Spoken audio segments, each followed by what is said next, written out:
Welcome to today's episode. We have a very exciting guest who was a keynote speaker at last year's St. Vincent de Paul's National Conference.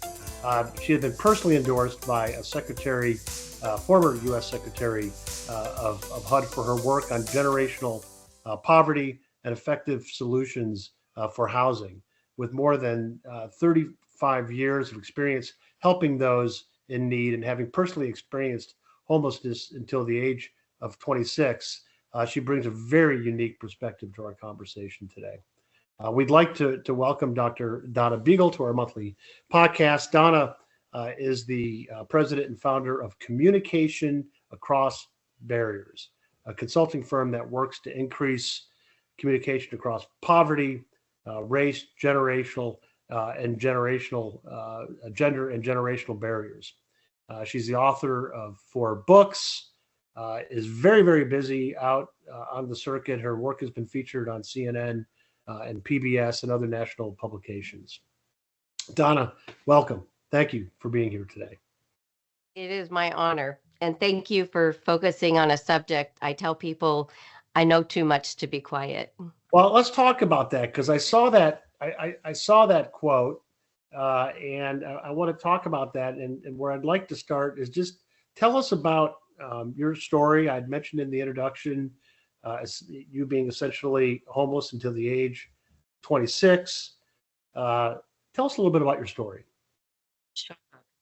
I was born into a cotton picking family. Yep. My mom and my grandma were both cotton pickers, and I grew up watching every human I knew, including the children, work very hard physical labor, but still get evicted, still go hungry. It didn't matter how hard we worked. Most of my family members are not literate. And I was on a plane not too long ago, and this guy said, there are no more illiterate people in America. And I was like, wow, you should come home with me and you could meet a few. There are millions and millions of people who can't read and write. And what kind of jobs do you get if you can't read and write? It's going to be those temporary, seasonal, migrant labor kinds of jobs. So most of my early life was spent with constant evictions, hunger, no access to medical care, no stable housing. We went to the schools middle class people would never, ever put their kids into. And I think everybody should keep in mind this question and why we're okay with it. You can go to any community in America, call up a real estate agent and say, excuse me, where are your good schools? Because that question alone, it will shake us to the point of saying, oh, everyone doesn't get the same chance. Because that's what we teach in our country. Opportunities are out there if you really want them. It ends up becoming something's wrong with you because we're not honest about access to Maslow fundamental human needs of nutrition to grow strong, healthy teeth and bones and brains and stable housing. I tell people the first time I ever had stable housing, I was 26. Wow. And I remember I'm the first ever in the history of generations of migrant labor poverty to get access to help with housing. It felt like my brain, 99% of my brain was going toward where are we going to sleep tonight? You don't have the luxury to think about tomorrow or next week or next month. And a lot of middle class researchers will say people in poverty can't plan. And what I teach is poverty teaches you planning's futile. Because the bullets of poverty are going to hit you. You're going to get knocked down. The car is going to break. You're going to get towed. Someone's sick and can't get medicine. So I grew up all through school. I didn't know the words that my teachers used. They would talk about things and I'd be like, what does that word mean? And my teachers would say things like, you need to be a responsible, independent learner. Go look it up in the dictionary. I will not enable you. Wow. My doctorate's educational leadership, and I think about those kinds of comments sometimes, and I think, wait a second, why wouldn't you enable me? It was kind of your job. Yeah. Because when I went to the dictionary, I would just find 5 more words I didn't know. And it wasn't only the words I didn't know the examples that were being used. Because think about this, when you explain something to someone, where do you get your examples? it's from your lived experience. So if you grow up in a different context, like middle class world, the examples you're giving are often just crossing, not without a frame of reference for that. So I grew up believing that there was something wrong with us. I wrote in my diary at 19, I think our family got the bad human genes. I don't know what's wrong with us, but we can't get out. And I really believed at that time that everybody did start the same, but I thought that meant everybody was born to migrant labor poverty, with parents who can't read and write. And I thought somehow they figured it out. So something had to be wrong with us. So once you get to that internalization that the poverty, you are the poverty, it becomes subsisting, not existing. There's no, people could put opportunities in front of you all day long, but there's no point in trying because you're what's broken. Yeah, that's a lot to unpack. Thank you for that. And there's so much that's going through my mind right now as you were speaking. My father was a superintendent of schools, so I had lots of benefits from the standpoint of being in a family where education was front and center, every day, right? And there was no Just question. wonderful. It's Right. wonderful. Yeah, And what we want people to understand, people will say parents in poverty don't care.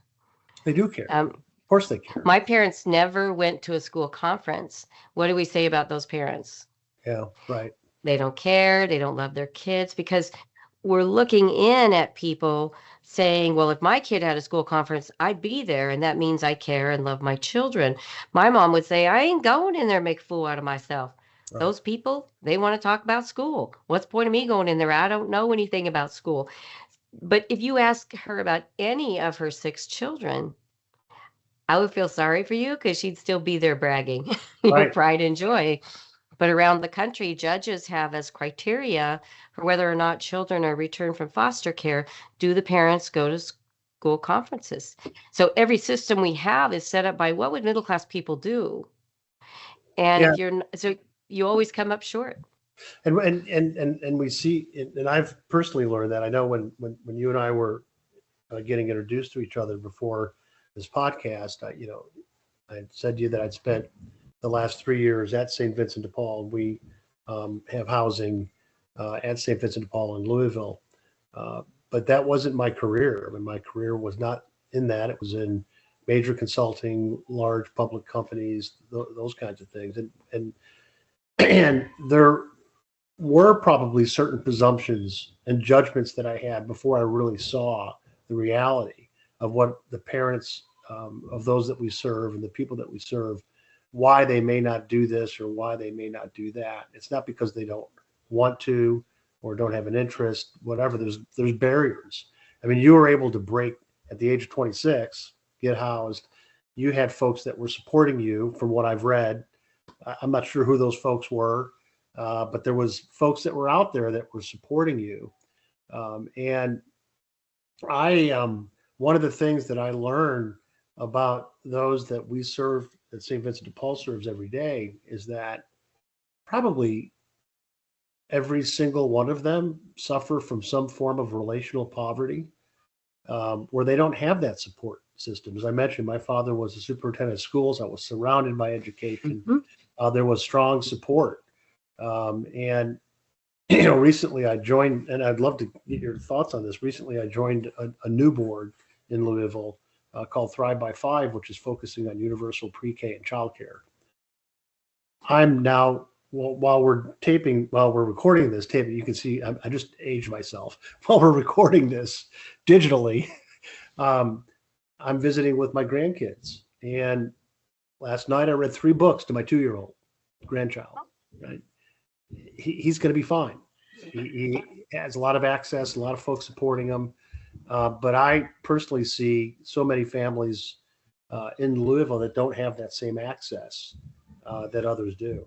So I'd love for you to talk about some of the barriers that are out there for that just really put a wall up for folks not able to break through. You did. You were able to. Thank God for that. But what are some of those? I mean, I the whole notion of reading and writing and all that, I see that. I'm sure that there's other barriers as well that folks are facing that It's not because of their choice, it's because there's barriers. You can't hear you. So choices look different when you're in the war zone of poverty.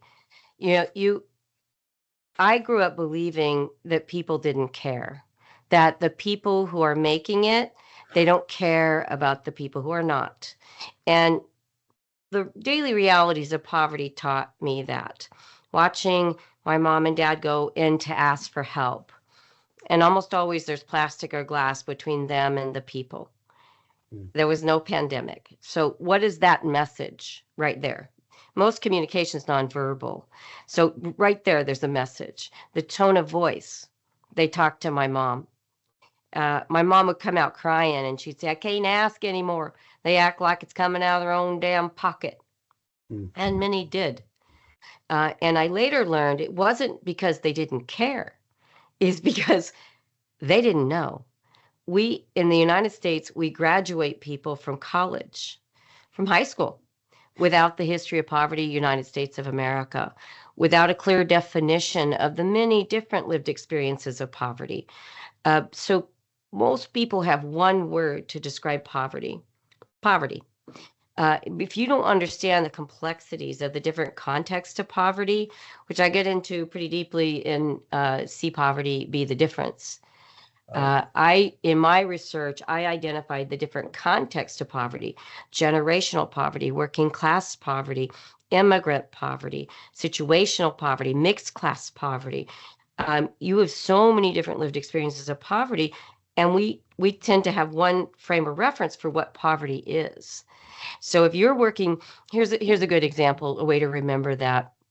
When I was doing my doctoral research, I wanted to interview people who grew up in generations of poverty and were able to achieve bachelor's degrees because I couldn't find the voices of people from generational poverty in the literature. I found research studies labeled generational poverty, but I would delve into it and it'd be working class. It would be about race. It would be confounded with situational. So I put out a call for research candidates for my study. And this guy said, I'll do your study for you. I grew up poor. And I said, thank you so much. So tell me, how did your family get by? He said, well, my father was a physician. He died. I was 12 years old. We had to go live with our grandparents. I had work ethic. I was motivated and determined. And I worked in my grandparents' store. I pulled myself up and I ended up becoming a doctor just like my dad. And I'm processing that through the context of generational poverty, where so many times I would fight my five brothers for who gets the back window of the car. Because if you're sleeping in a car, back when cars had back windows, that was the spot to get because you didn't have feet in your face and you could see stars. So, and my first thought to this person was, you knew someone who owned a store and you were related to them? That's not poverty.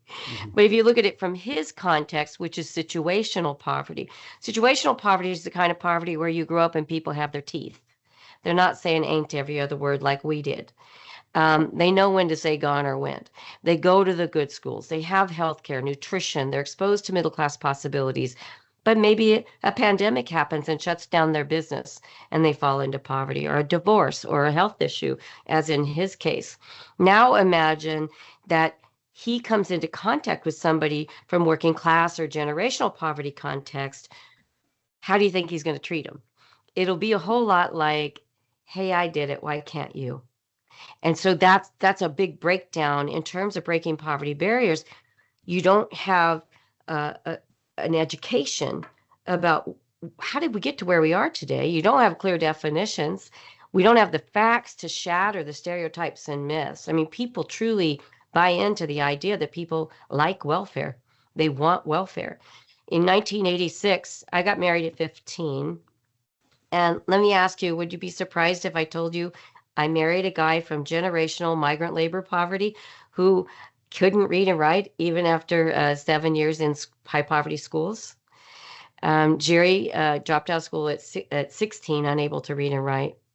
So we began our married life exactly like our childhoods. I had my honeymoon in a cherry field in Washington State. at 15. And getting married at 15 was normal. And to your point of, root causes and root barriers that get in the way of poverty, the isolation of poverty perpetuates it. Something I love so much about St. Vincent de Paul Society. And I've been working with St. Vincent de Paul Society for more than a decade. And I've certified Beagle poverty coaches throughout the different conferences. And I'm going to be doing more of that around the United States this year. Really giving people a deeper understanding of poverty, the tools and skills to communicate and relate more effectively across poverty barriers, teach people how to build relationships that matter, increase trust, help people step outside of their comfort zone, help people externalize those negative deficit messages that steals hope and confidence. But when Jerry and I divorced, I applied for welfare. I had Jennifer, she was 6, Daniel was 2. And they said, we'll give you $408 for you and your 2 children. This was 1986. And I lived in Portland, Oregon, in a neighborhood called Felony Flats. And it was called Felony Flats because it had the highest concentration of people on welfare in the state, highest concentration of people getting out of prison in the state, no sidewalks, famous for no roads, that kind of stuff. And my rent was $395. So think about that. I'm getting a welfare check. It's $408. My rent's $395. I have $13 left. My welfare worker says, if you can be responsible and save some money, we have a new community partner and they'll match whatever you save. Well, I mean, I got to go to the laundromat. I got to buy toilet paper and laundry soap and shampoo. I can't afford garbage service. When you're in poverty, garbage service is a luxury. So when I got an eviction notice, because I'm paying the rent one month, utilities the next month, she said, well, now you're mandated into money management classes. We have millions of money management classes for people who have no money. So my welfare check in 1986 for a family of 3 was $408 a month. Today, in 2025, the national average welfare check is $478 a month. If you're in Arkansas, it's $232. If you're in Mississippi, it's $181. I live in Oregon now. If you're here, you're going to get $506 a month to take care of your family of 3. And according to HUD, I was a housing commissioner for 4 years in Portland. When I was a housing commissioner, there was a 7-year wait list for housing. That hasn't changed much anywhere in our country. The wait lists don't even usually open up. But the average rent in the United States is $1,100. So you see people on disability getting just over $900 a month. That's the average. People on welfare getting somewhere between $100 and $500. And you begin to see why we have people on the streets. You begin to see why people are doubled up, tripled up, living in cars and campers, and we get mad at them. We get mad at them. And instead of talking about the fact that according to HUD, there isn't one town in the United States, rural or urban, where you can afford even a modest apartment. Not one place. Let's have that conversation. Is affordable housing a primary solution to? I mean, everyone talks about affordable housing, and again, it depends on what you're defining as affordable housing, right? We need all sorts of housing. Well, the housing first model actually works. Yeah, well, that's Utah. Yeah, Utah actually calculated what are taxpayers spending for one person to be on the streets, and they added things like paramedics, police, courts, emergency services, and it was $20,000 a year for one person. Los Angeles did the same study, and it was 30. Yeah, it was 36,000. Yeah. Yes, yes. So Los Angeles found it was 36,000. So we're spending billions of dollars on the symptoms of poverty without doing the addressing of the real root causes. So in the housing first model, the way it's supposed to work is you help people, no questions asked. We don't set up arbitrary barriers that say, well, you can't have the medical condition of addiction. Right. To have a roof over your head. You can't have the disease of alcoholism to have a roof over your head. So we don't do that in Housing First model. Housing First model says we're going to house you, and then we're going to build relationships We're going to build relationships that will help you increase and navigate resources and opportunities, whatever that may be that you need. Maybe it's getting a GED. Maybe it's going back to school for a skill set. Maybe it's helping fill out an application. Many people can't even fill out a job application. So that housing first model is solid and it works. Some states or communities will implement pieces of it, but they don't do the comprehensive model, which isn't just give someone a house, but it's build those connections and relationships. That's essential because, again, the isolation of poverty perpetuates it. Who do middle class people spend time with? Yeah. Yeah. You know, it's interesting that, we talk about housing first, and again, how you define that in certain circles means something different to different folks. I know what it means for us at St. Vincent de Paul, and it is about providing the housing for folks that are in a crisis situation to get that stability, to get safety, and then provide, of course, then providing food, shelter, but then the wraparound services for mental health and substance use counseling. I mean, we are not recovery. We are not in that business, but we're in the business of providing access for folks to be able to get the help that they need. We know it works. We see Yes. that it works. And I have to tell you, and again, the learnings that I've had over the last 3 years at St. Vincent de Paul too, is that there's a lot of housed folks with addiction. Well, you're spot Right. on.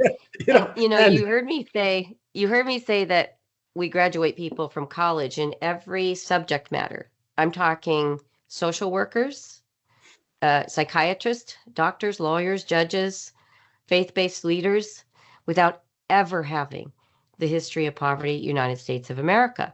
I studied the history of poverty, United States of America. I did a content analysis of the literature.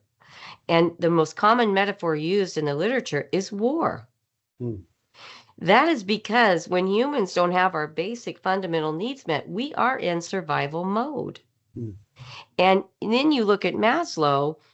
Maslow, he put belonging right up there with our need to eat. So the component of helping people to belong and to build relationships that matter is so essential. And we teach that in our opportunity communities around the country. But if you look at this, like I work with a lot of colleges. I train all sectors. I was Speaker of the Year for New Mexico Bar. One of my books is Breaking Poverty Barriers to Equal Justice, because we have a justice system that works pretty well for people who have, and an incredibly different one for people who don't. If you go to our prisons, you hear poverty, poverty, poverty, poverty. We're not caging the privileged. I mean, it is okay. Martha Stewart did go for a little bit.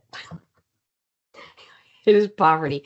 Majority of people in our prisons can't read at sixth grade level. Right. My brother, all 5 of my brothers have been incarcerated. I'm the only family member who's not been incarcerated. And I Not to tell people, mention, it's it's not, just an ongoing cycle as yeah, well. well, and it's In and not out. because Right. it wasn't because I didn't break the law. Right. Poverty doesn't always allow you to be good. You're going to do what you see possible with your exposures and your experiences. And if you have other people in your life who can say, have you thought about this, or make you a connect, then that can help so much. But it's rare. It's rare that we have those connections.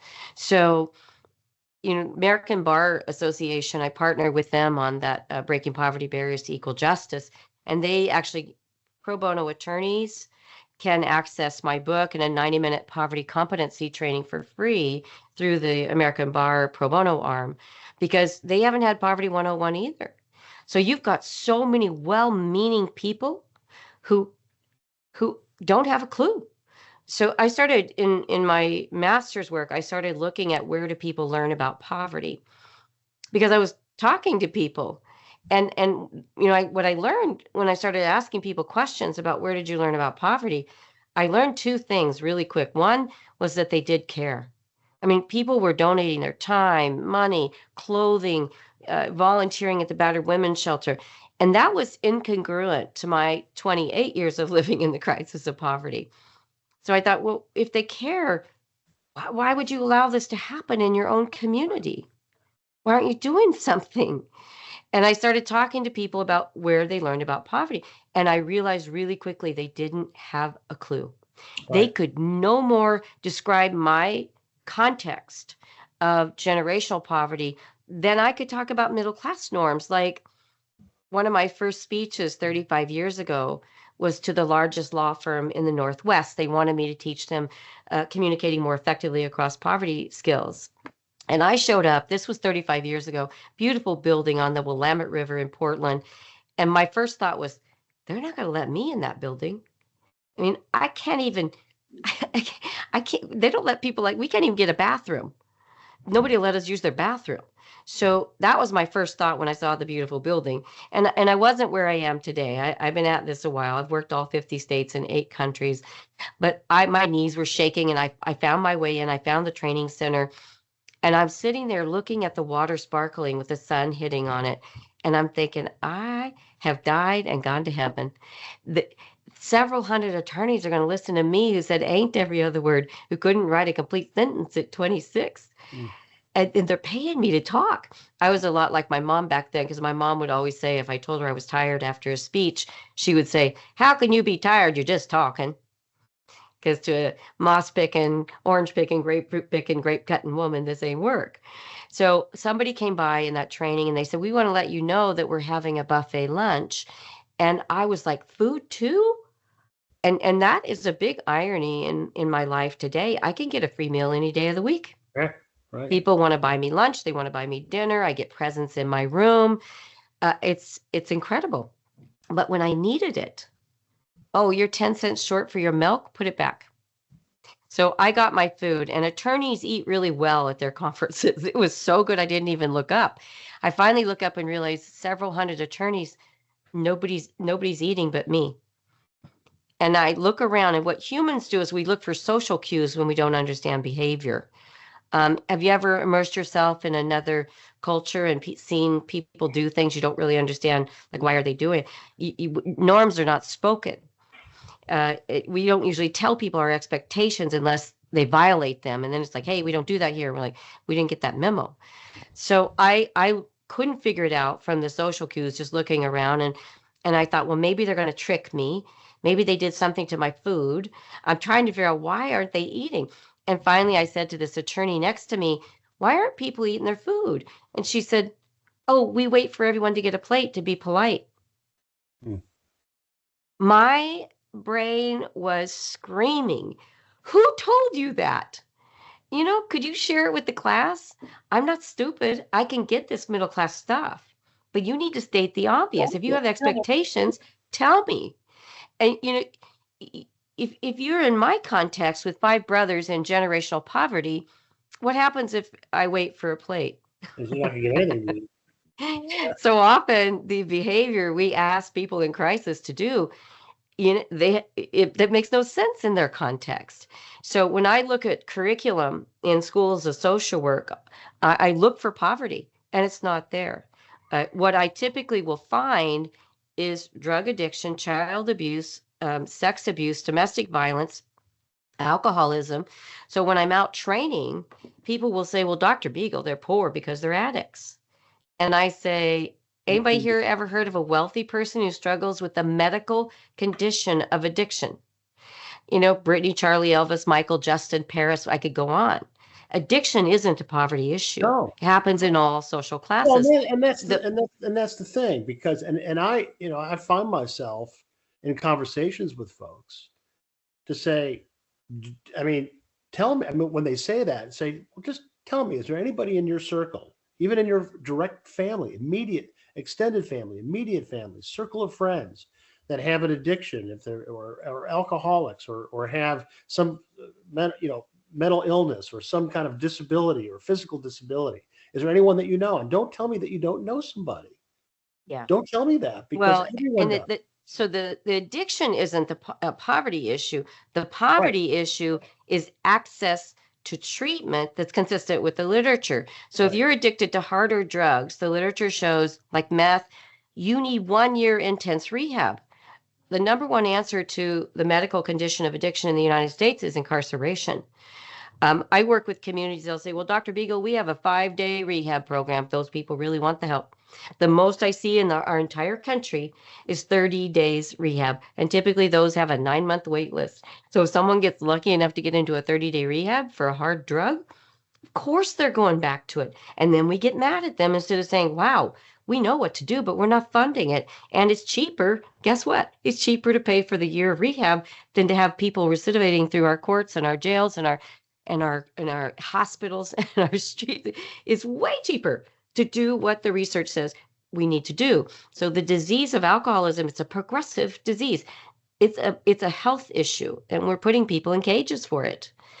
I train drug and alcohol counselors, and I'm like, hey, will jail cure meth? I have never had one professional say, yes, that will work. They tell me it won't even cure cigarette addiction because cigarettes are as addictive as heroin.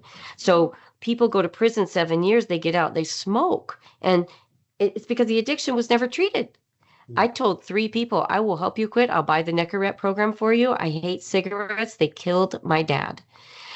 I wasn't even to stage 3 of the Nicorette program, and I'd spent $500. I didn't know Nicorette gum cost $60 a pack. It's expensive to quit. So we want to talk about, if you want to fight poverty, not the people in it, you got to be having conversations in our organizations and our communities about access to treatment that's consistent with the literature, access to the good schools. We should never be okay with being able to say where are the good schools. And because we can say that, we should honor that, wow, not everyone starts the same. Some people are born with a pillow to lay their heads on, others not so much. So there's a move across the country in a number of states to legislate criminalization of homelessness, criminalization of other kinds of things. What's your what do you have to say about that? You know, Barbara Ehrenreich is probably America's finest journalist on this criminalization of poverty issue. We lost her a couple of years ago. She wrote Nickel and Dimed and so many other books. It tells a couple of stories. It just points out the insanity of trying to punish people for poverty conditions. You can't punish people out of poverty because poverty is the problem, not the people. So she tells a story of a Vietnam veteran who was on the streets, and there was a wait list for the shelter. And I bet you anyone listening to this podcast, you know our shelters have wait lists. Yeah. So, I mean, we have a disaster going on in housing. We got to be honest about it.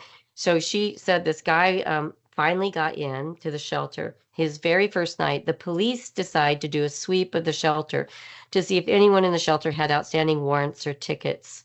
And sure enough, he did. He had an unpaid fine.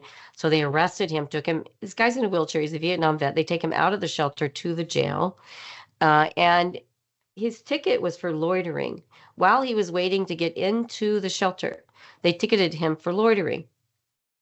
Another man, he was on the streets. He had nowhere to go, no food, made a makeshift fishing pole, caught a fish. Now, most human beings would say, good for you. But no, we give him a ticket because he doesn't have a license, which he can't pay. So he ends up getting 14 days in jail.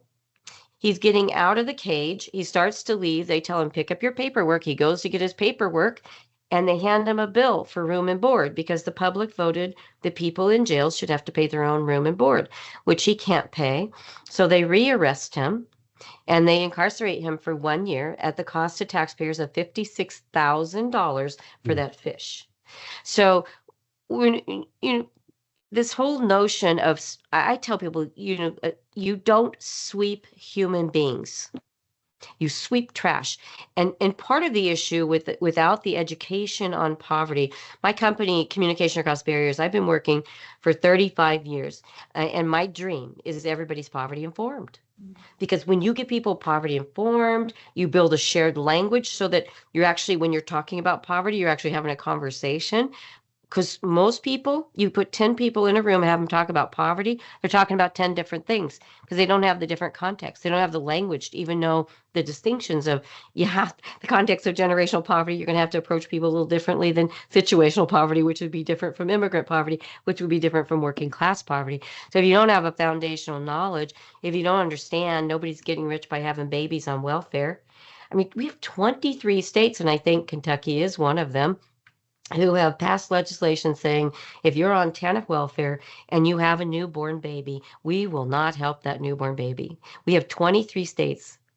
The states left that say, no, it's a baby, we're going to help. The average you're going to get to take care of an infant is $60 per month. Anybody here got a baby? Anybody know a baby? Anybody willing to testify under oath?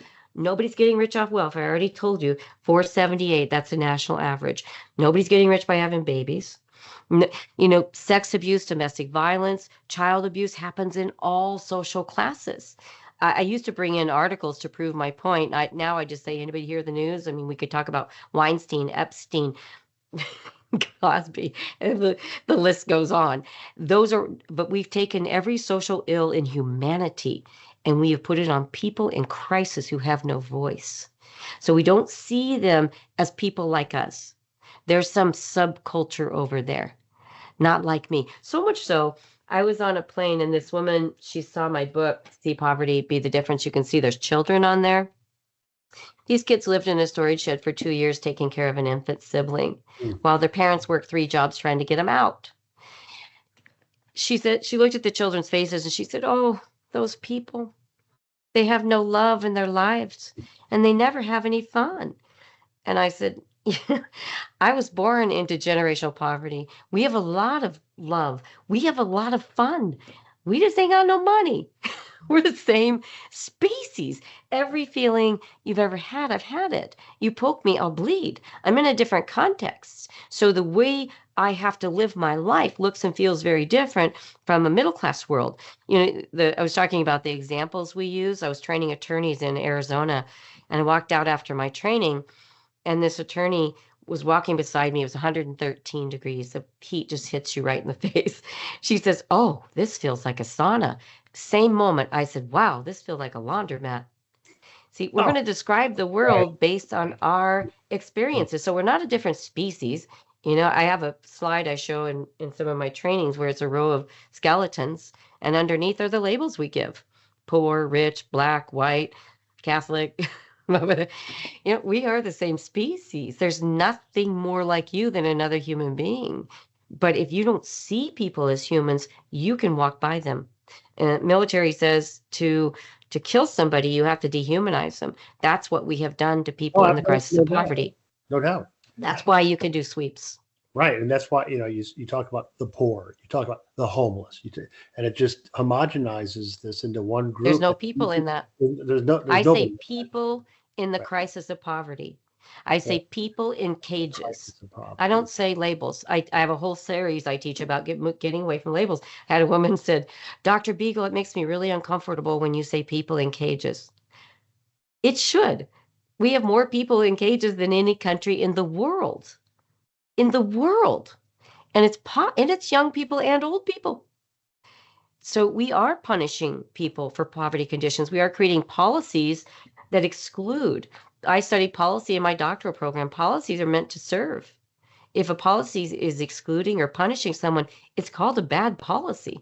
Right. You have to put the sacred cows on the table, look at them through the eyes of the people that you say you're serving, and say, are we really meeting people where they are, not where we want them to be, but where they are, so that we can walk beside our neighbors and remove any barrier that's possible.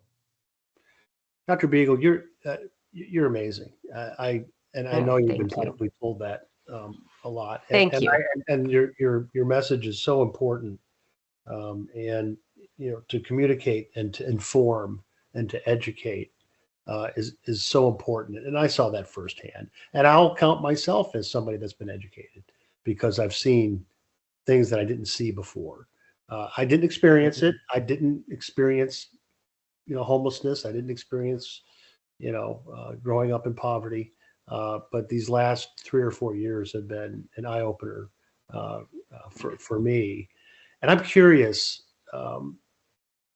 Was there, if you go back to when you were 20, to when you were 26, was there a person? Were there people? Was there an event? Was there something that happened that for you, put you on a different path, a different journey than what Absolutely. you're on? What was that? Absolutely. I mean, and I'm a fluke. I mean, truthfully, you do not hear the voices of people from generational poverty. Many organizations won't even serve people from generational poverty. They're called the hard to serve, and they're called the dangerous class, the underclass. Well, that would be me, my family. We're people, but we're injured the most because we're in generations of it. So when my marriage to Jerry ended, I'm juggling, trying to pay the rent, the utility. My lights get shut out. I go to a community action agency, and community action came out of Johnson's war on poverty. Most people don't know we had a war. The few people who do, they'll go, it was a war we couldn't win. We were winning. Johnson was genius. It was brilliant. If you ever get a chance to read the war colleges, community colleges sprung up around the country. The TRIO program to help people in poverty go to college sprung up. Johnson said, we're not going to only have the privileged kids getting preschool. We're going to do Head Start. We're going to develop community action so we have people in the community who can see what's in the way of people thriving.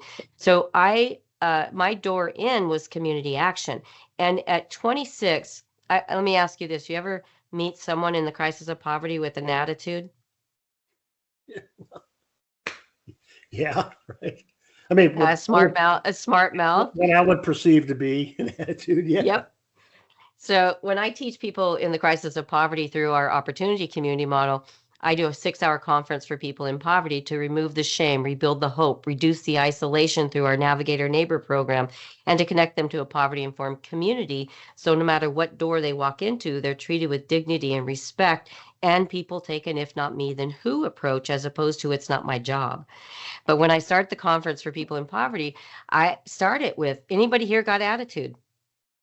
You damn right. Anybody here got a smart mouth? Hell yes. And I say good. Because if you watch your mom do without food, an attitude is an appropriate response. You're watching your granny and she can't get her medicine. That smart mouth is called for. Poverty teaches attitude. And then I teach, but how's it work for you when you smart off to your judge or your teacher or your social worker? Okay, let me show you how to use the attitude. But first I validate it because I was queen of attitude, queen of smart mouth, really believing that people didn't care because of the interactions that I had. So community action, when I walked in, I said, can I get help with my lights? Person there talked to me and she said, I think we have some vouchers. We can help you get your lights turned on. And she came back and she gave me the voucher and she said, you might want to check out this. We're starting a new program and it's for single parents. And I said, why don't you go do the program? That was me. I had this moment. I was so fortunate that this woman was centered and she knew my attitude had nothing to do with her and everything to do with 26 years of being hit by the bullets of poverty and the war zone. And she came right back, same welcoming tone of voice, handed me the phone number. She said, why don't you take the number? I drove home. I pulled into Pizza Hut parking lot and I'm thinking, what am I going to do? Because I can get my lights turned on now, but I have a 72-hour notice to move. And I didn't know what to do. I had 6 months of the ninth grade. I couldn't read and write. So I called that number. And the interesting thing that I teach in my work, pilot programs have nearly a 100% success rate. There's 2 reasons why. When communities do pilot programs, they get all the stakeholders to the table. We're going to need childcare. We're going to need housing. We're going to need food. We're going to need, what might get in people's way? So that's one thing. We don't do it alone. It's a comprehensive, connected, collaborative effort to address the complexities of poverty. The second thing you do in a pilot program is you take a NASA attitude. Failure is not an option. So if I'm doing a pilot program, someone doesn't show up, I'm not going to just say, oh, well, they didn't really want it. I'm going to go get them. Hey, oh, shoot, you needed childcare. Dang, your transportation gave up. I'm going to seek to know the why behind that and work with you. So I was in the pilot program of a women in transition The very first day, 4 middle-class women stood up and shared their life stories. I had never heard a middle-class person's life story. And I'm 26 and I'm sitting there and I'm listening and I'm like, "What?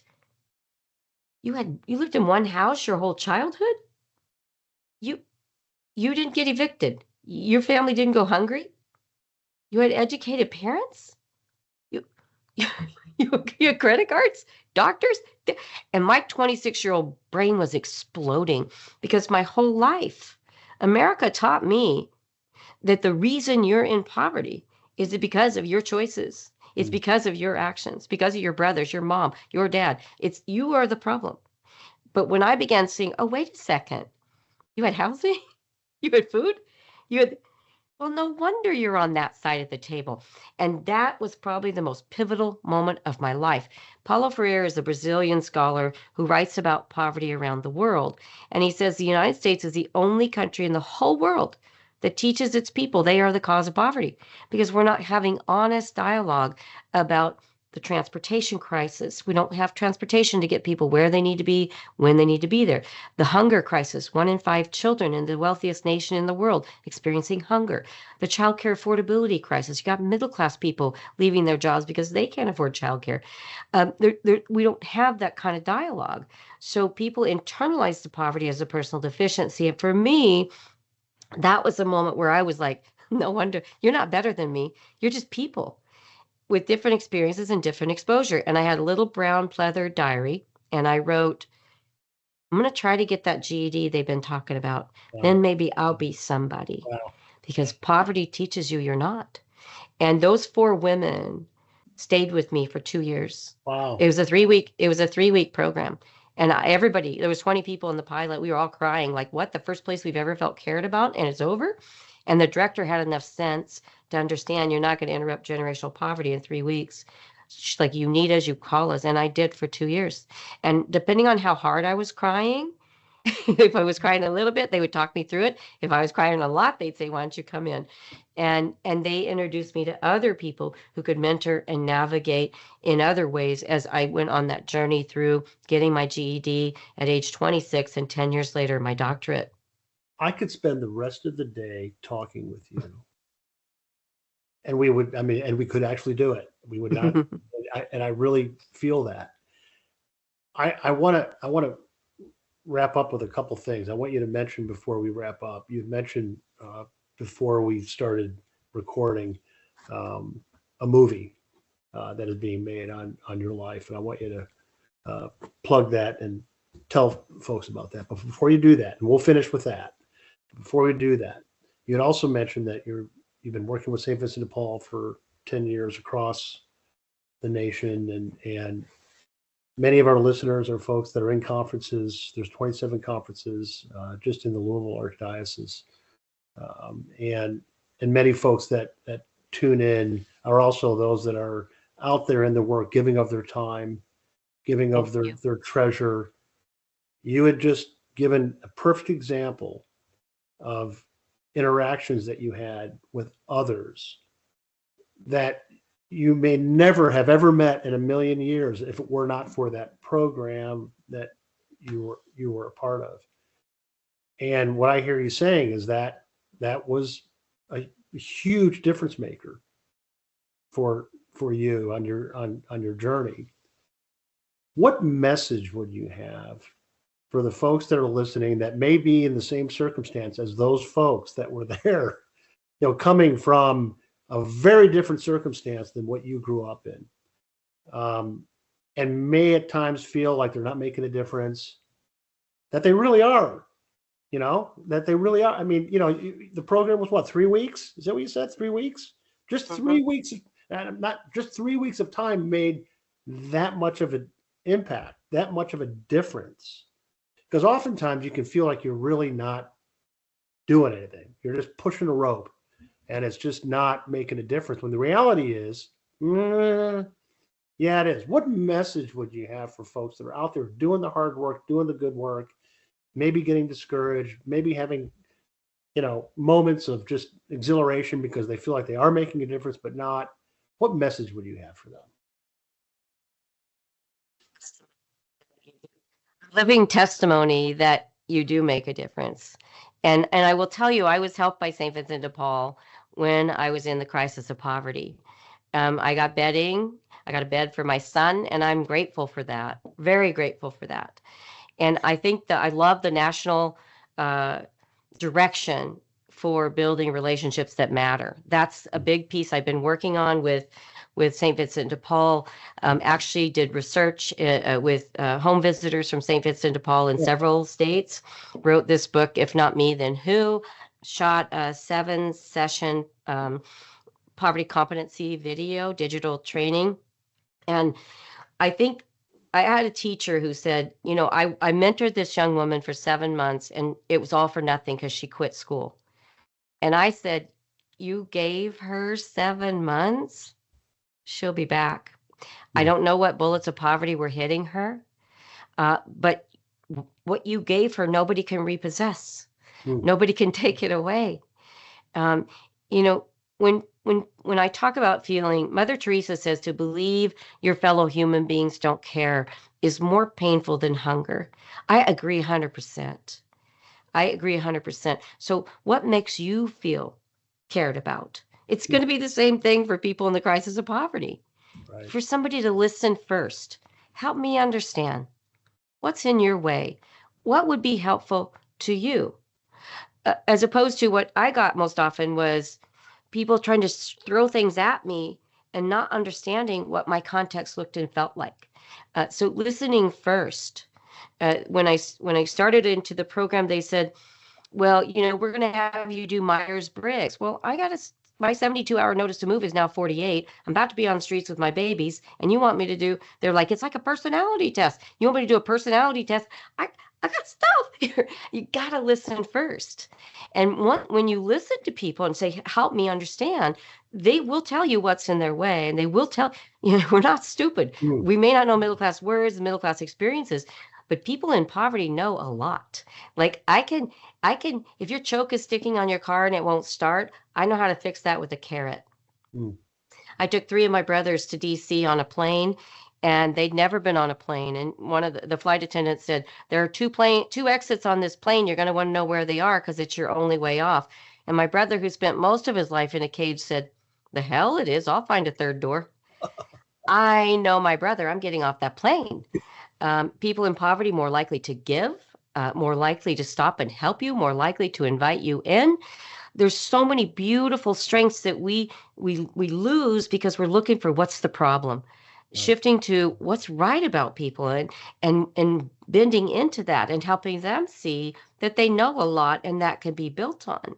Those are things you can do that can really make a difference. But I think for your own soul, if you're going into these relationships and connections in love and compassion, in understanding that people aren't necessarily going to do or say what you would do or say, but that's because they haven't been exposed to what you have been exposed to. And if they have internalized the poverty as a personal deficiency, a different approach is needed. We have to start with rebuilding the hope and removing the shame. So I'm gonna leave you with this. This is from my doctoral research. I interviewed people cross race who came from the deepest poverty in the United States who were able to get their bachelor's degrees.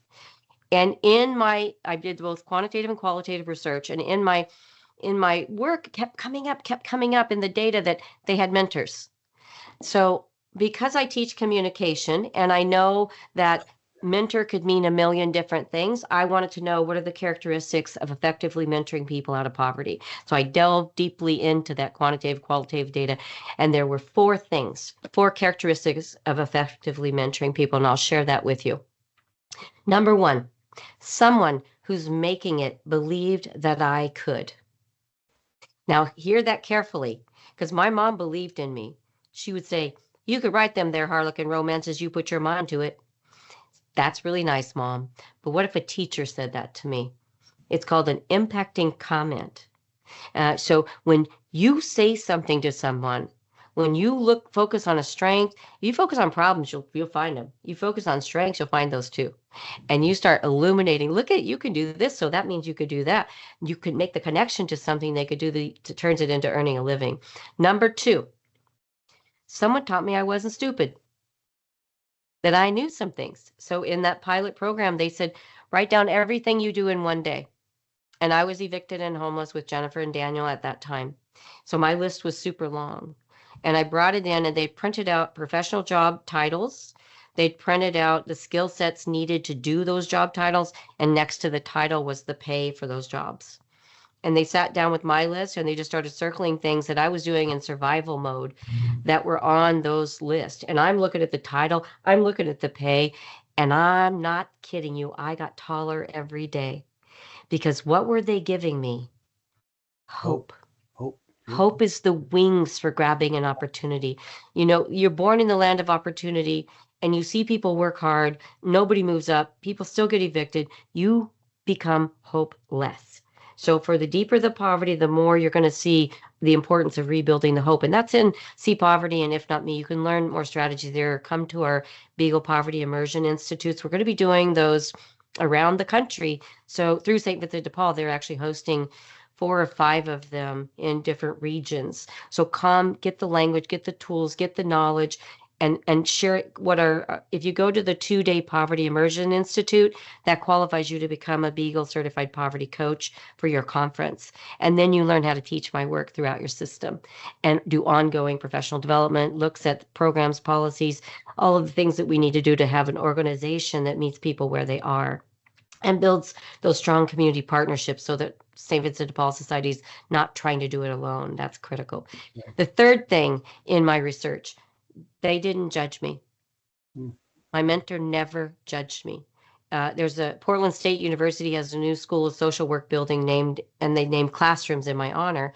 And there's quotes from my book, See Poverty, Be the Difference, all over the walls. So when you walk in, it says, believe people can make it out of poverty. If you don't, they probably won't, because our expectations will affect the people in front of us. It says, if you're judging, you can't connect. If you can't connect, you can't communicate. If you can't communicate, how will you do your work? So how do you suspend judgment? You got to get poverty informed. You have to do the know thyself work and really look at your own attitudes and beliefs about poverty and the people who live in it, and really look at where did you get your information and push yourself to explore what's in your subconscious programming about poverty, because that will affect your tone of voice. That will affect who you're willing to go above and beyond for. I'm going to help you because I think you'll make it, but not you. That kind of decision happens in your subconscious mind. And the last characteristic of effectively mentoring people was somebody introduced me to other people in the community that could help me in other areas of my life. So what we're doing here is we're reducing the isolation, expanding the address books and networks of support. There is a new documentary out that I am so proud of. It's called Sentenced. And it's done by the executive producer and the entire film crew came to the 2-day Beagle Poverty Immersion Institute before going to shoot this Sentenced documentary. And I encourage you to watch it. So they would shoot the video and then they would bring it back to me to have me do commentary on it.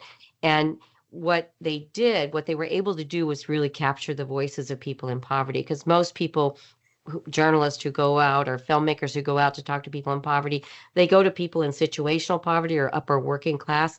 They don't really get at the experiences. But this one, they interviewed 5 families around the nation, and you will learn from that video. It is so powerful because they did it from a poverty-informed lens, but it's about people who can't read or write a complete sentence around the United States, millions. And their goal for the documentary was to match people to help adults learn to read, which is a beautiful goal. There's another documentary called Invisible Nation, and that one's being produced by George Rivera, a 5-time Emmy Award-winning producer out of New York City. Invisible Nation is such a great title because we walk right by people. We walk right by people, and it's right in our own backyard, and so often not seen. You don't have to go abroad to fight poverty. It's right in your backyard. So looking at what you can do as a human being who cares, to show other people you care, to share your wisdom, your expertise, to say, hey, I'll call someone up and say, how you doing? I'm happy to help you fill out a form. You want to start a business? I'll brainstorm ideas. And if I don't know, I probably have someone in my address book I can call and ask. So that is a big piece of helping to navigate and mentor people to the resources and opportunities they need to move out and stay out of poverty. And let me share with you, my son Daniel, his dad dropped out of 7th grade. I dropped out of 9th. Not too long ago, he is counting on his fingers. And he said, Mom, should be about 14 years, I'll have a doctorate. This isn't even a word we knew. My Right. younger son graduated from high school, and the night he graduated, he said, Mom, I forgot to tell you, I applied to college and got accepted in Hong Kong. What? You know, I have two glam children, Lunabella and Sam, and I'm so proud to tell you they've not been hungry. They've not had to watch their parents fight. They've not been evicted. They're getting to develop to their fullest potential. Generational poverty doesn't have to be. We are spending billions on the symptoms. Let's work together with St. Vincent de Paul Society and our communities to fight the poverty, not the people in it. You're amazing. Thank you so much for that. And is there a you mentioned a lot of resources, and I'm sure they're in different places, but is there a website that folks should Yes. go So to? my company's communication across barriers, and my website is combarriers.com, COMBARRIERS.com. You'll find all my books on there. There's videos on there. There's articles you can download. You can register for, we've got upcoming poverty immersion and certified coaching institutes coming up, a lot of them. Right. Louisiana, New Jersey, and Portland are in my head right now that are coming right up. So Great. you can register for those on my website. Great. Donna, thank you so much. You're welcome. Appreciate You're you welcome. so- It's so nice talking with you. It's really nice talking to you as well. And congratulations on breaking that cycle. That your children sound like they're doing great, and they're Well, excited about it's what's it, it's forward. so it's a privilege. It's a privilege to get to do this work because I'm not smarter or better than others who are fighting that evil villain poverty. I'm a fluke that happened into a program that was a pilot where people did take that NASA attitude and took the time to show me I wasn't stupid. I mean, those things that came out in my doctoral research, I got to live those through Yeah. human beings. The answer to poverty is people, And but when it's you were poverty doing that, informed when you were people. doing that research, you must have been going, "Yeah, Yeah, yeah, live that kind of thing." yeah, Now, the yes. Invisible Nation, are they going to feature you in Invisible Nation? Is You that? meet my 5 brothers, you meet Oh, my mom, you meet my uncle, you meet a lot of family members. well, Yes, we'll yes, need to I'm watch featured that. there. Yeah. Yeah, and if I'm, I don't know if I'm speaking at National this year, but if I'm there, I usually show the preview of that. It's really powerful. Well, if you are, it's going to be in Louisville where we are. I look forward to meeting you. Very good. Very good. Well, you Donna, have a great day. Dr. Beagle, thank you so much.